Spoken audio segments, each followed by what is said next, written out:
നമസ്കാരം. പ്രധാന വാർത്തകൾ. തിരുവനന്തപുരത്ത് കവർച്ച പരമ്പര.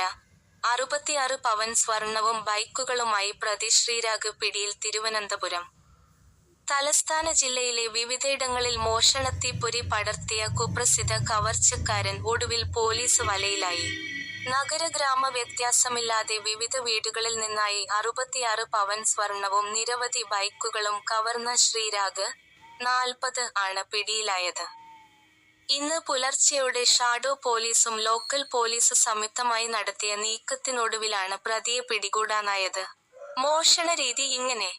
കഴിഞ്ഞ ഏതാനും മാസങ്ങളായി ജില്ലയിലെ ജനങ്ങളെ ഉറക്കമില്ലാത്ത രാത്രികളിലേക്ക് തള്ളിവിട്ട മോഷണ പരമ്പരക്കാണ് ഇതോടെ അറുതിയായിരിക്കുന്നത്. ആളില്ലാത്ത വീടുകൾ പകൽ സമയങ്ങളിൽ ബൈക്കിലെത്തി നിരീക്ഷിക്കുന്നതാണ് ശ്രീരാഗിന്റെ രീതി. രാത്രികാലങ്ങളിൽ വീട് കുത്തിത്തുറന്ന് സ്വർണവും പണവും കവരും. മോഷണം നടത്താൻ ഉപയോഗിക്കുന്നതും മോഷണത്തിന് ശേഷം കടന്നുകളയുന്നതും ഇയാൾ മോഷ്ടിച്ചെടുത്ത ബൈക്കുകളിലാണെന്നത് പോലീസിനെ ആദ്യം കുഴപ്പിച്ചിരുന്നു. വഴിത്തിരിവായത് CCTV. മോഷണം നടന്ന സ്ഥലങ്ങളിലെ CCTV ദൃശ്യങ്ങൾ കേന്ദ്രീകരിച്ച് മാസങ്ങളായി പോലീസ് നിരീക്ഷണം നടത്തിവരികയായിരുന്നു. മോഷ്ടിച്ച ബൈക്കുകളുടെ നമ്പറുകൾ മാറ്റി ഉപയോഗിച്ചെങ്കിലും പോലീസിന്റെ പഴുതടച്ച അന്വേഷണത്തിൽ ശ്രീരാഗ് കുടുങ്ങുകയായിരുന്നു.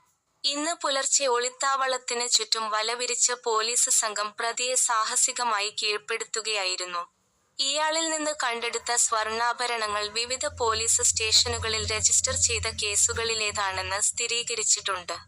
പ്രതിയെ വിശദമായി ചോദ്യം ചെയ്യുന്നതോടെ ജില്ലയിലെ മറ്റ് മോഷണക്കേസുകൾക്കും തുമ്പുണ്ടാകുമെന്ന പ്രതീക്ഷയിലാണ് പോലീസ്. പ്രതിയെ ഇന്ന് കോടതിയിൽ ഹാജരാക്കും.